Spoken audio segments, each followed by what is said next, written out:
بسم اللہ الرحمن الرحیم۔ مولا کا مطلب آقا تھا یا دوست تھا؟ یعنی واقعاً کتنی کم نصیبی کی بات ہے کہ اگر حضور نے فرمایا ہو کہ جس کا میں دوست ہوں اس کا علی دوست ہے۔ حضرت ابراہیم جو حضور سے کم مرتبے کے نبی ہیں، ان کا لقب ہے خلیل اللہ، یعنی ابراہیم کا دوست تو اللہ ہو اور مصطفیٰ کا دوست ہر ایک بن کے بیٹھ جائے۔ ایک مل کے صلوات بے نام حیدر کرار علی ابن ابی طالب علیہ السلام پر سلام۔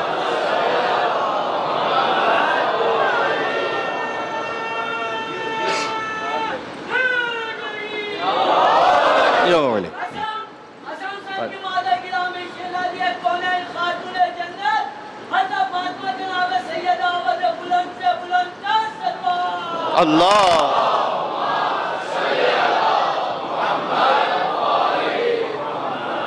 تو یہ شب یکم محرم الحرام اس تمہیدی گفتگو میں آپ کی خدمت میں عرض کرنا چاہتا ہوں کہ مجلس امام حسین میں جب آپ تشریف فرمایا ہیں گویا مجلس رسول اللہ صلی اللہ علیہ وسلم میں تشریف فرمایا۔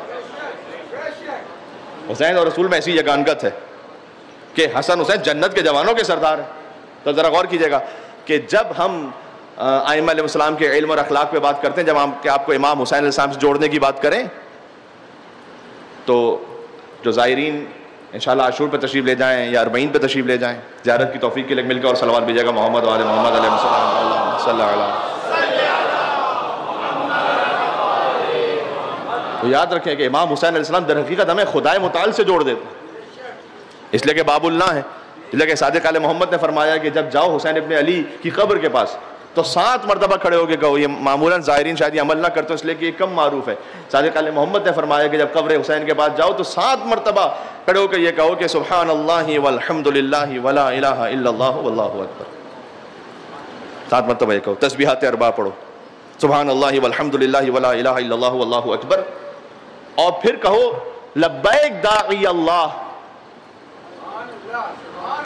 بظاہر شاید اسی سے لبیک یا حسین کا وہ نعرہ بنا ہے، کیونکہ صادق علیہ محمد کا فرمان ہے کہ لبیک داعی اللہ لبیک داعی اللہ۔ یہ بھی 2 مرتبہ امام نے فرمایا کہ اے اللہ کی طرف دعوت دینے والے حسین لبیک، اے اللہ کی طرف بلانے والے حسین لبیک، یعنی میں حاضر ہوں، میں حاضر ہوں، میں حاضر ہوں۔ ان کان لم یجبک بدنی عند استغاثتک ولسانی عند استنصارک، اگر میرا بدن اس وقت آپ کو جواب نہ دے پایا کہ جب آپ نے استغاثہ بلند کیا تھا، اور میں اپنی زبان سے آپ کی اس وقت نصرت نہ کر پایا اس لیے کہ میں اس وقت اس حیات میں نہیں تھا، اس ظاہری حیات میں، فَأَجَابَكَ قَلْبِي وَسَمْعِي وَبَصَرِي وَهَوَايَ وَرَأْيِي، تو آج میں آپ کو جواب دے رہا ہوں اپنی نگاہوں سے، اپنی سماعت سے، اپنی زبان سے، اپنے وجود سے اور اپنی رائے سے، یعنی اپنی فکر سے، کہ میں آپ کے ساتھ ہوں۔ یہ امام صادق نے فرمایا کہ زیارت میں کہو یہ جا کر سبحان اللہ، یعنی فرمایا امام صادق السلام نے کہ جب تم قبر حسین پہ پہنچو تو کوشش تو کرو کہ اپنی نگاہوں کو بھی تو حسینی بناؤ۔ ویسے تو یہ ہر وقت واجب ہے، لیکن کم سے کم 10 دنوں میں تو احتیاط کریں کہ آنکھوں سے کوئی خیانت نہ ہونے پائے۔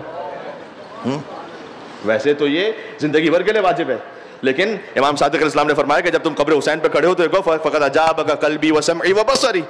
کہ میں اپنے قلب سے آپ کو جواب دے رہا ہوں، اپنی سماعت سے جواب دے رہا ہوں، اپنی بصارت سے جواب دے رہا ہوں۔ دیکھیں یہ اخلاق اہل بیت اطہار علیہ السلام ہے، گفتگو ہو رہی ہے علم اخلاق اہل بیت علیہ السلام پر، تو میں اپنی نگاہوں سے، اپنی سماعت سے، اپنی بصارت سے، یعنی کم سے کم ان 3 اعضاء کے لیے آنکھوں سے خیانت نہ ہونے پائے ان 10 دنوں میں،